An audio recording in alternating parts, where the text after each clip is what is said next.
Tandaan natin na walang ibang taong gagawa ng paraan para mabago yung takbo ng buhay natin. Yun lang yun, wala nang iba.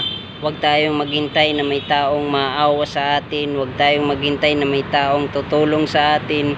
Huwag tayong maghintay na may ibang taong gagawa ng paraan para magkaroon tayo ng magandang opportunity para mabago yung takbo ng buhay natin. Hindi dapat ganun.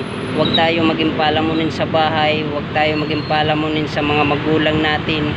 Huwag tayong maging palamunin sa mga kamag-anak natin. Kung may kakayahan na naman tayo dumiskarte tayo. Kung may kakayahan na naman tayo tumulong tayo. Kasi kung papapiliin natin yung sarili natin, tayo yung magbibigay o tayo yung bibigyan, tayo yung tutulong o tayo yung tutulungan. Kasi kahit anong mangyari, sarili pa rin natin yung gagawan ng sarili nating alon para sa ikababago ng takbo ng buhay natin, para ma-achieve natin yung mga goals natin sa buhay.